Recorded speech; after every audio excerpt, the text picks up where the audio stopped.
Guys, welcome back to our channel. আশা করি তোমরা সবাই খুব ভালো আছো আর আমিও খুব ভালো আছি। তো আজকে আমার মা কয়েকটা মাশরুম পেয়েছিল, খুব বেশি না, কয়েকটা মাশরুম পেয়েছিল। তো সেই মাশরুমগুলো এনেছে বাড়িতে, তাই ভাবলাম যে চলো তোমাদের সাথে একটা মাশরুম রেসিপি শেয়ার করা যাক। তো চলো ভিডিওটা স্কিপ না করে দেখতে থাকো। তো অবশ্যই কিন্তু জানিও তোমাদের কেমন লাগলো। তো এই কয়েকটা মাত্র মাশরুম দেখো, আমি এখন মাশরুমগুলোকে নিয়ে নিয়েছি। আর এই মাশরুমগুলোকে আগে আমি কেটে নেব, তারপর আমি এটাকে ধুয়ে নেব। আর এই মাত্র এই কটা মাশরুম দেখতেই পাচ্ছ তোমরা, তার জন্য আমি ওটাকে আলু দিয়ে রান্না করব। তো এখন আমি মাশরুমগুলোকে কেটে নিচ্ছি, দেখো তো কাটা হয়ে গেছে। এখন আমি মাশরুমগুলোকে ধুয়ে নেব। তো এখন দেখতেই পাচ্ছ তোমরা, আমি মাশরুমগুলোকে ধুয়ে নিয়েছি।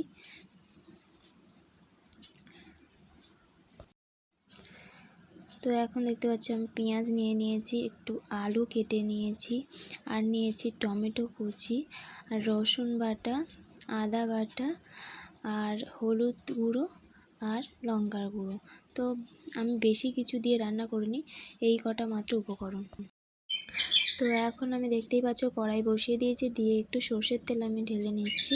তো তেলটাকে একটু গরম করে নিয়ে তার তেলটা গরম হয়ে যাওয়ার পর আমি তেলের মধ্যে ছেড়ে দেবো পেঁয়াজ কুচি, আর পেঁয়াজটাকে এখন আমি লাল লাল করে ভেজে নেব।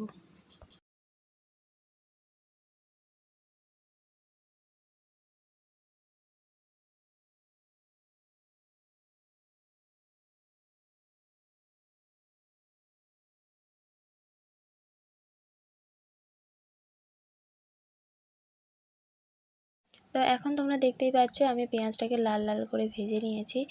আর লাল লাল করে ভেজে নেওয়ার পরে আমি দিয়ে দেবো 1 চা চামচ মতো রসুন বাটা। তারপরে দিয়ে দেব আমি 1 চা চামচ মতো আদা বাটা।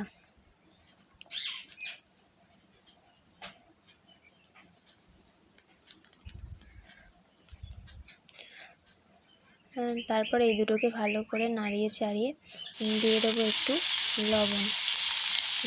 কারণ এই যে আদা বাটা দেওয়ার পরে না একটু তেলের উপরে দিলেই যেমন ছিটে গায়ে আসে, তো লবণটা দিয়ে দিলে অতটা ছিটে গায়ে আসে না, তার জন্য দিয়ে দিলাম লবণ। তো এরপর লবণ দিয়ে একটু নাড়িয়ে চাড়িয়ে একটু ভালো করে ভেজে নেব।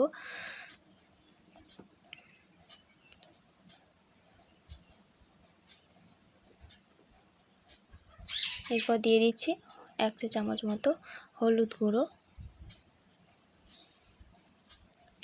আর 2 চামচ মতো লঙ্কার গুঁড়ো। তো তোমরা চাইলে আরও বেশি লঙ্কা যদি খেয়ে থাকো আরও বেশি লঙ্কা দিতে পারো, তো আমি একটু অল্প করে লঙ্কা দিলাম। এরপর এই দুটোকে একটু ভালো করে নাড়িয়ে চাড়িয়ে দিয়ে দিলাম টমেটো কুচি।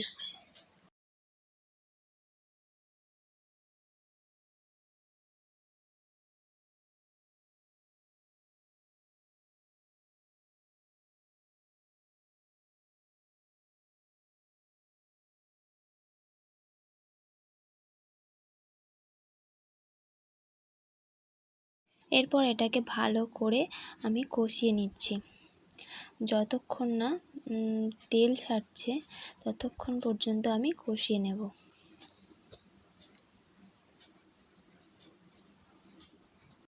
তো এখন দেখতেই পাচ্ছ তোমরা তেল ছাড়তে শুরু করেছে, তাই আমি একটু জল দিয়ে দিলাম, বেশি না অল্প একটু জল দিলাম, সেটাও ওটার সাথে কষিয়ে নেব ভালো করে। একদম ওই জলটা আমি মানে ওর সাথে আর কি শুকিয়ে যাবে, তারপর আমি ওর মধ্যে দিয়ে দেব আলু আর মাশরুমটা।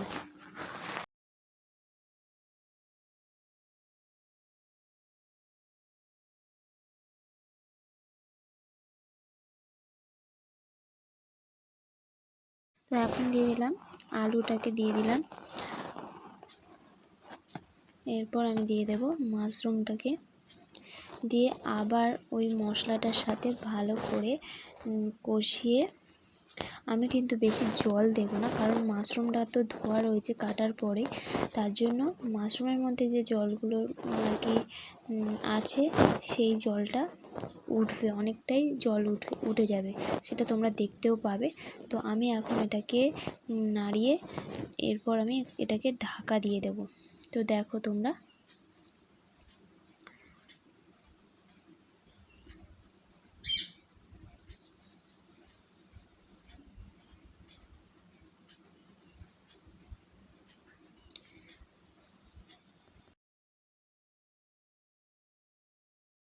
5 মিনিট মতো ঢাকা দেওয়ার পরে আমি এখন খুলে নিয়েছি। দেখো অনেকটা জল উঠে গেছে। তো আবার একটু নাড়িয়ে দিয়ে আবারও আমি ঢাকা দেব, কারণ ওই যে জলটা যতক্ষণ উঠতে থাকবে ততক্ষণ আমি এরকম ঢেকে দিয়ে বারবার এরকম নাড়তে থাকবো।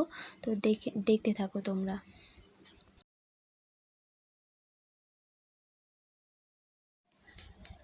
তো মাশরুমটা প্রায় আমার হয়ে এসেছে, তোমরা দেখতেই পাচ্ছ। তো এখন আমি মাশরুমটাকে নামিয়ে নেব।